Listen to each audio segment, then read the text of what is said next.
Good morning students. इस video में आप देखोगे आईयूडीज के बारे में। जैसा कि आपने देखा कि हम पिछले वीडियोज में बर्थ कंट्रोल मेथड्स के बारे में पढ़ रहे हैं। इस वीडियो में देखोगे आईयूडीज। अब देखें कि what is the full form of IUDs. IUDs की क्या फुल फॉर्म होती है? Intra यूटेरिन devices. इंट्रा यूटेरिन डिवाइसेस का मतलब क्या है? ऐसी डिवाइसेस, ऐसे कुछ चीज जो यूट्रस के अंदर, इंट्रा का मतलब किसी के अंदर, यूट्रस के अंदर यूज होता है, उसे हम क्या कहेंगे? Intra यूटेरिन devices. और ये किसके लिए यूज होता है? इसको यूज करने का हमारा एम क्या है कि हमें बर्थ को कंट्रोल करना है, यूट्रस को अनस्यूटेबल बनाना है, को जो है यूट्रस के अंदर बेबी डेवलप ना हो। तो इसकी डेफिनेशन हम लिख सकते हैं, those devices which use inside uterus. ऐसी डिवाइसेस जो यूट्रस के अंदर यूज होती हैं, तो उसे हम क्या कहेंगे? IUDs, intra uterine devices. अब बात ये आती है कि इनका एम क्या है? These devices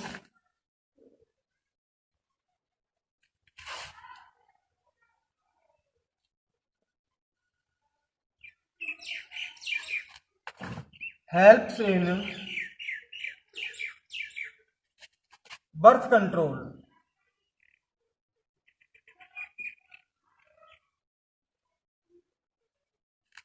ये डिवाइसेस बर्थ कंट्रोल में हेल्प करती हैं। कौन सी डिवाइसेस? आईयूडीज। अब ये डिवाइसेस, हम तीन तरह के डिवाइसेस के बारे में इसमें पढ़ेंगे। These are three types of devices.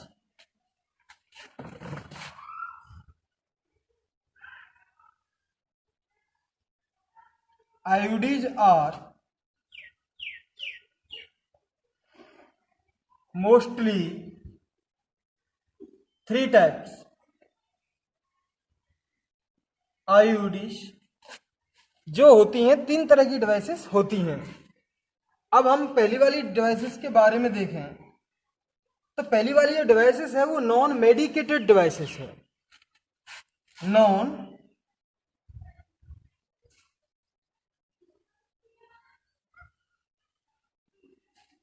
Non medicated devices. Non medicated devices का मतलब है ऐसी डिवाइसेस, नॉन मेडिकेटेड डिवाइसेस ऐसी डिवाइसेस जो या तो प्लास्टिक की बनी हो या फिर स्टेनलेस स्टील की बनी हो। और इसको हम कहाँ इंसर्ट कर सकते हैं? यूट्रस के अंदर ये इंसर्ट कर दी जाती हैं। जब ये यूट्रस के अंदर इंसर्ट कर दी जाती हैं तो इम्प्लांटेशन जो होता है उसको करने नहीं देती हैं। Non medicated devices, these are made up of plastics और स्टेनलेस स्टील्स।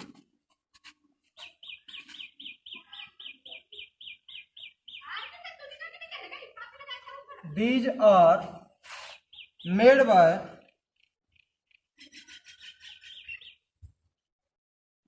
plastics और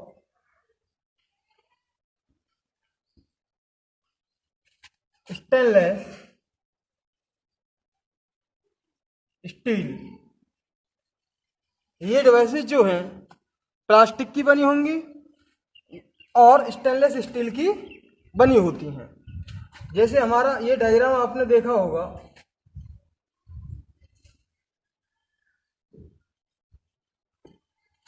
this is the diagram of female reproductive part. तो ये कुछ डिवाइसेस ऐसी होती हैं इस फॉर्म में, यहाँ पे हमने यूट्रस के अंदर इंसर्ट करा दी बाई क्वालिफाइड डॉक्टर्स और क्वालिफाइड नर्स। अनक्वालिफाइड डॉक्टर्स को, अनक्वालिफाइड क्वैक्स जो होती हैं, नीम हकीम जो होते हैं, जो अनक्वालिफाइड हैं उनसे इनको इंसर्ट नहीं कराना है, अदरवाइज दिक्कतें पैदा हो सकती हैं, प्रॉब्लम्स क्रिएट हो सकती हैं। तो ये डिवाइसेस ऐसी पड़ी रहेंगी या फिर ऐसे स्ट्रक्चर की होंगी। तो जैसे ही हमारा फर्टिलाइजेशन होने के बाद यहाँ पे ब्लास्टोसिस्ट आएगा, फर्टिलाइजेशन अकर इन फैलोपियन ट्यूब। फर्टिलाइजेशन होने के बाद जैसे ही यूट्रस के अंदर आएगा तो वहां पर वो इम्प्लांटेशन नहीं होने देंगे। जब इम्प्लांटेशन नहीं होगा तो यहाँ पे बेबी डेवलप नहीं होगा। तो these devices help in birth control method. ये बर्थ कंट्रोल मेथड्स में इस तरह यूज की जाती हैं। तो हमारी जो पहली डिवाइसेस है नॉन मेडिकेटेड डिवाइसेस है। एग्जाम्पल इसका लिख सकते हैं लिप्स लूप। इसका एग्जाम्पल हमारा लिप्स लूप है।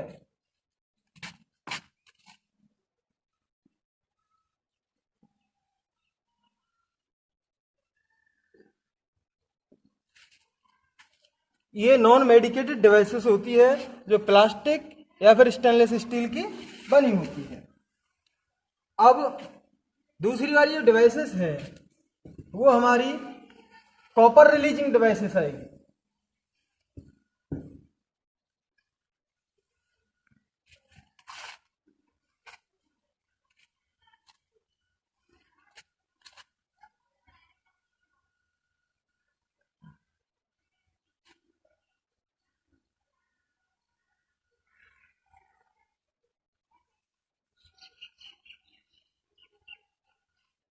कॉपर रिलीजिंग डिवाइसेस ऐसी डिवाइसेस जो कॉपर आयंस को रिलीज करती हैं। ये हमारा डायग्राम है फीमेल रिप्रोडक्टिव पार्ट का। फीमेल रिप्रोडक्टिव पार्ट का ये डायग्राम है। इसे हम क्या कहेंगे, यूट्रस या वॉम। और ये जो डिवाइसेस हैं ये किसमें इस्तेमाल की जाती है हमारी, मैंने आपको बताया था इंट्रा यूटेरिन डिवाइसेस का मतलब ऐसी those devices which can use in uterus और वॉम। तो ये कॉपर टी हो गया, कॉपर 7 हो गया। अब इसमें क्या है कि कॉपर आयंस रिलीज करती रहती है, कॉपर आयंस रिलीज करती रहेंगी। अब ये इनसे कॉपर आयंस से फायदा क्या है कि कॉपर आयंस जो होते हैं वो स्पर्म की मोटिलिटी को बेकार कर देते हैं। नीचे से हमारे वेजाना से सर्विक्स से थ्रू स्पर्म्स आ रहे हैं और ये कॉपर रिलीज कर रही है। क्यों? कॉपर रिलीजिंग डिवाइसेस ऐसी डिवाइसेस जो कॉपर रिलीज करती है। तो ये कॉपर रिलीज कर रही है यहाँ पर। जब ये कॉपर रिलीज करेगी तो इनकी जो मोटिलिटी है दे सप्रेस टू स्पर्म मोटिलिटी, वो स्पर्म्स की मोटिलिटी को सप्रेस कर देती है, यानी कि बेकार कर देती है। फिर जो स्पर्म्स जो है वो फैलोपियन ट्यूब में तक नहीं जा पाते, तो फर्टिलाइजेशन नहीं होगा। तो हम कह सकते हैं कि copper releasing devices also helps in birth control method.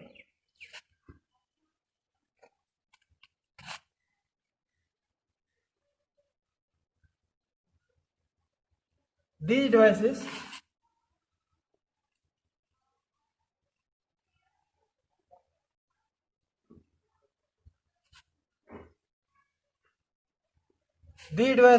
release copper ions which suppress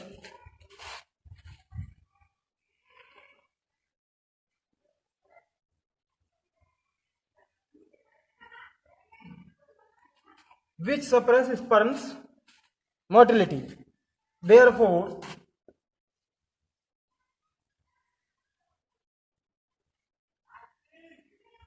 sperms can not reach to fallopian tube. Sperms cannot reach to fallopian tube and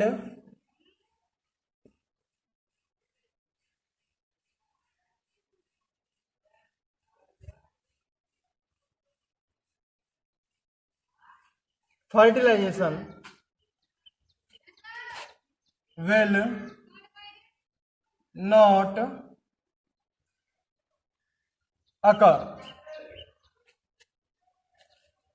fertilisation उसके बाद नहीं होगा। जब फर्टिलाइजेशन नहीं होगा तो बर्थ कंट्रोल मेथड होगा।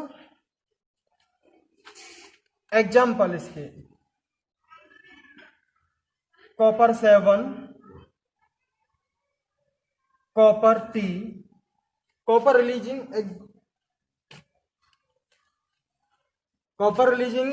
Devices के एग्जाम्पल हैं कॉपर 7, कॉपर टी, मल्टीलोड 375,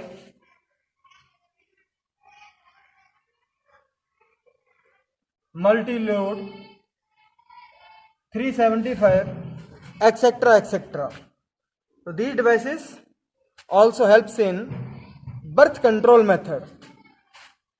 जो हमारी नेक्स्ट डिवाइसेस है आईयूडी, जो नेक्स्ट है वो है hormone releasing devices.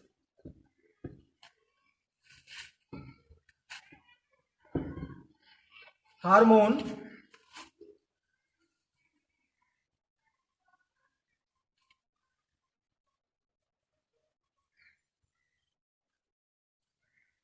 Releasing devices. Hormone releasing devices जो होती हैं वो भी क्या करेंगी,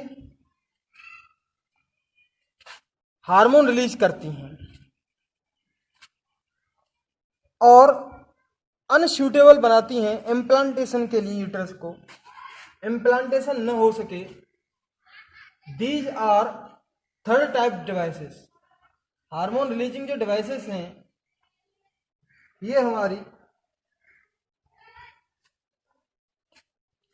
थर्ड टाइप की डिवाइसेस हैं। The devices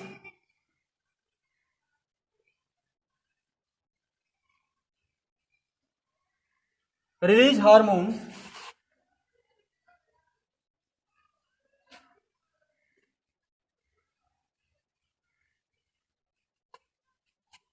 which make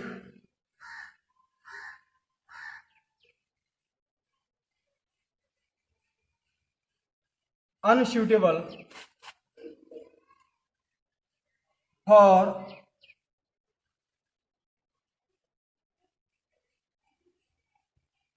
implantation। Unsuitable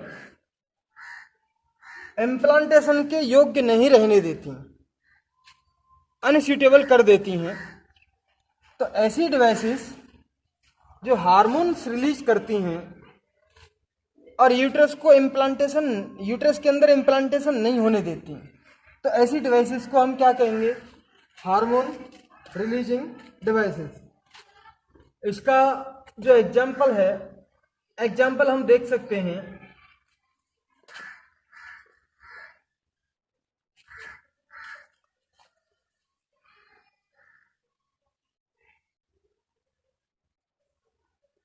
प्रोजेस्टासेल,